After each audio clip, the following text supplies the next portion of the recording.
नमस्कार दोस्तों। आज की कहानी है बोलने वाली रजाई। तो चलिए कहानी को स्टार्ट करते हैं। अंदर चले आए श्रीमान, अंदर चले आए। मैं आपका हृदय से स्वागत करता हूँ। जैसे ही व्यापारी ने सराय के दरवाजे पर पांव रखा, सराय का मालिक खुशी से चिल्लाया। यह सराय उसी दिन खोली गई थी और उस समय तक कोई भी व्यक्ति उस सराय में नहीं आया था। वास्तव में वह सराय प्रथम श्रेणी की सराय न थी। सराय का मालिक बहुत ही निर्धन मनुष्य था। उसका अधिकांश सामान जैसे चटाइयाँ, मेजे, बर्तन इत्यादि एक कबाड़ी की दुकान से खरीदा गया था। व्यापारी को सराय पसंद आई। अपना मनपसंद भोजन करने के बाद वह बिस्तर पर जा लेटा। अभी वह कुछ ही देर सो पाया होगा कि उसे कमरे में दो आवाजें सुनाई दी, जिससे उसकी नींद उचट गई। ये आवाजें दो छोटे छोटे लड़कों की मालूम होती थीं। प्यारे बड़े भाई, क्या आपको ठंड लग रही है? पहली आवाज थी। क्या तुम्हें भी ठंड लग रही है? दूसरी आवाज सुनाई पड़ी। व्यापारी ने सोचा कि शायद भूल से सराय के मालिक के बच्चे कमरे में आ गए हैं। ऐसा होने की संभावना भी अधिक थी, क्योंकि जापानी सरायों के कमरों में दरवाजे नहीं होते जिन्हें बंद किया जा सके। केवल कागज के पर्दे होते हैं जिन्हें इधर उधर खिसकाकर आने जाने का रास्ता बनाया जा सकता है। श्श्श, व्यापारी ने कहा। बच्चों, यह तुम्हारा कमरा नहीं है। कुछ देर बाद कमरे में शांति रही, पर फिर से वही आवाजें सुनाई दी। प्यारे बड़े भाई, क्या आपको ठंड लग रही है? और उत्तर में आवाज आई, क्या तुम्हें भी ठंड लग रही है? व्यापारी बिस्तर से झुंझलाकर उठ बैठा। उसने मोमबत्ती जलाई और कमरे का ध्यानपूर्वक निरीक्षण किया, किंतु कहीं चूहा का बच्चा तक भी नहीं मिला। उसने मोमबत्ती को जलता रहने दिया और चुपचाप बिस्तर पर जा लेटा। कुछ क्षण बाद फिर दो आवाजें आईं। प्यारे बड़े भाई, क्या आपको ठंड लग रही है? और उत्तर में, क्या तुम्हें भी ठंड लग रही है? ऐसी आवाजें फिर से सुनाई पड़ी। आवाजें एक रजाई में से आ रही थीं। व्यापारी ने ध्यानपूर्वक दोनों आवाजों को सुना।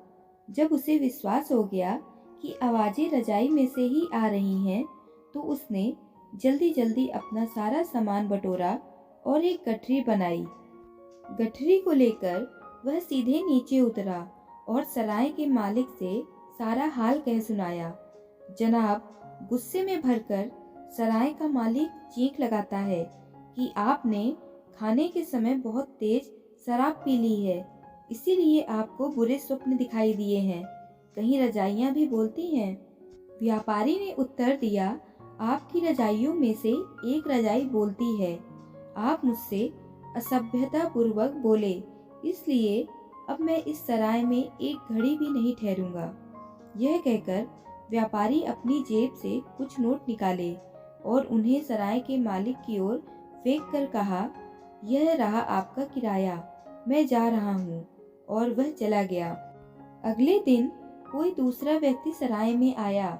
उसने खाने के समय शराब भी नहीं पी, लेकिन वह सोने वाले कमरे में थोड़ी देर रहा होगा कि उसे भी वही आवाजें सुनाई दी। वह भी नीचे सीढ़ी से भागता हुआ आया और उसने सराय के मालिक से कहा कि एक रजाई में से दो आवाजें आती हैं। महोदय, सराय का मालिक चिल्लाया, मैंने आपको अधिक से अधिक आराम पहुंचाने की कोशिश की। इसका बदला आप मुझे ऐसी बेवकूफ़ी भरी कहानी सुनाकर चुकाना चाहते हैं। आप मुझे परेशान करना चाहते हैं। उस व्यक्ति ने उत्तर दिया, जी नहीं, यह बेवकूफ़ी भरी कहानी नहीं है। मैं आपसे कसम खा के कहता हूँ कि मैंने एक रजाई में से दो लड़कों की आवाज़ आती सुनी है। मैं इस सराय में हरगिज से नहीं रहूँगा। जब दूसरा ग्राहक भी नाराज होकर चला गया, तो सराय के मालिक का माथा ठनका। वह ऊपर गया और उसने एक के बाद दूसरी रजाई उलटना पलटना शुरू कर दिया। उसे भी एक रजाई में से दो आवाजें आती सुनाई दी। प्यारे बड़े भाई, क्या आपको ठंड लग रही है? क्या तुम्हें भी ठंड लग रही है? सराय का मालिक उस रजाई को अपने कमरे में ले गया और रात भर उसे ओढ़ कर सोया। और पूरी रात लड़के एक दूसरे से यही प्रश्न करते रहे।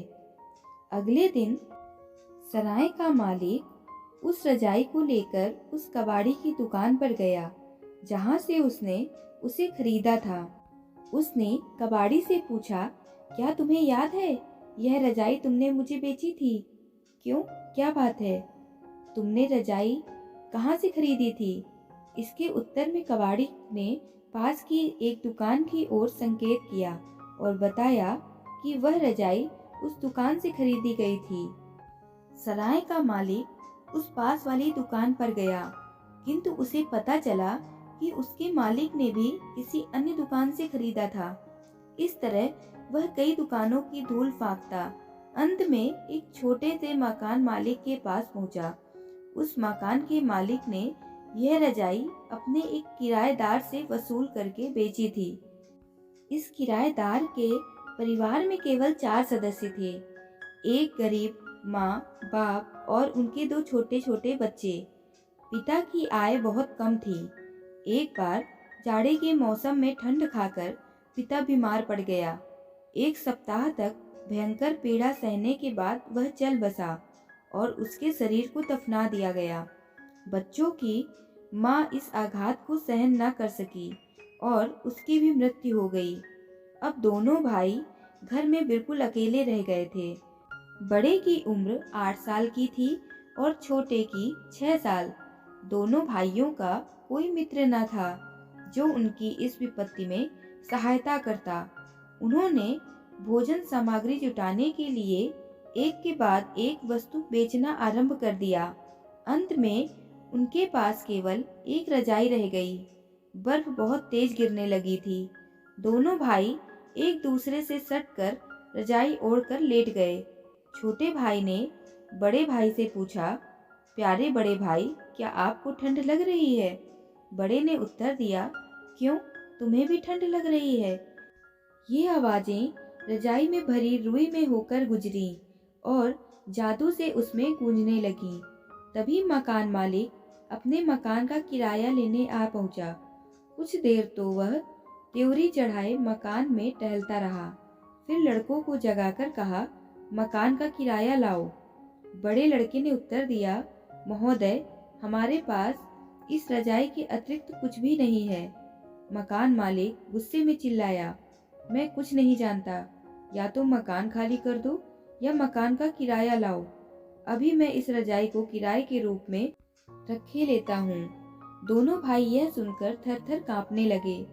बड़े लड़के ने कहा, महोदय, बाहर बर्फ की मोटी तह जमी हुई है, हम कहाँ जाएंगे? मकान मालिक जोर से चिल्लाया, बकवास मत करो और यहाँ से रफू चक्कर हो जाओ। अंत में उन्हें बाहर निकलना ही पड़ा। उनमें से हर एक केवल एक पतली कमीज पहने था। शेष कपड़े रोटी खरीदने में बिक चुके थे। वे उस मकान के पिछवाड़े जाकर एक दूसरे से सटकर बर्फ से पटी सड़क पर लेट गए। उनके ऊपर बर्फ की तह पर तह जमती चली गई। अब उनके चेतना शून्य शरीरों को ठंड नहीं लग रही थी। अब वे सदा के लिए सो गए थे। सुबह को एक राहगीर उधर से गुजरा। वह इन दोनों के मृत शरीरों को दया की देवी के मंदिर ले गया। जापानी मंदिरों में इस पवित्र देवी को, जिसका सुंदर और दयावान मुख है और 1000 हाथ भी देखे जा सकते हैं, ऐसा कहा जाता है कि इस देवी के लिए स्वर्ग के दरवाजे खुले पड़े रहते हैं, जहां इसको हर प्रकार का आराम और शांति मिलेगी। लेकिन फिर भी वह वहां इसलिए नहीं जाती क्योंकि उसे उन लाखों गरीब आत्माओं की, जो संसार में दुख, बीमारी और अनेक विपत्तियां सहन कर रही हैं, उनकी चिंता है। उसका कहना है कि वह उनके साथ रहना पसंद करती है और उनकी अपने 1000 हाथों से सहायता भी करेगी। दोनों भाइयों को दया की देवी के मंदिर के एक कोने में दफना दिया गया। एक दिन उस सराय का मालिक उस मंदिर में आया और उसने मंदिर के पुजारी को तथा अन्य उपस्थित व्यक्तियों को उन आवाज़ों की दर्द भरी कहानी सुनाई। कहानी सुनने के बाद उसने उस रजाई को पुजारी को दे दिया। उस दर्द भरी कहानी को सुनकर पुजारी तथा अन्य व्यक्तियों के हृदय करुणा और पश्चाताप से भर गए। उन सब ने उन दोनों बच्चों की अकाल मृत्यु पर बड़ा दुख प्रकट किया। रजाई में से अब आवाज़ें आना भी बंद हो गई थीं, क्योंकि उसने अपना संदेश सबको पहुंचा दिया। पुजारी तथा अन्य व्यक्तियों को यह जानकर अत्यधिक ग्लानि हुई कि उनके नगर के 2 छोटे छोटे बच्चे भूख और ठंड से मर गए थे। तो दोस्तों, कहानी कैसी लगी कमेंट करके ज़रूर बताइएगा। कहानी अच्छी लगी हो तो चैनल को लाइक शेयर सब्सक्राइब करिएगा। कहानी सुनने के लिए धन्यवाद।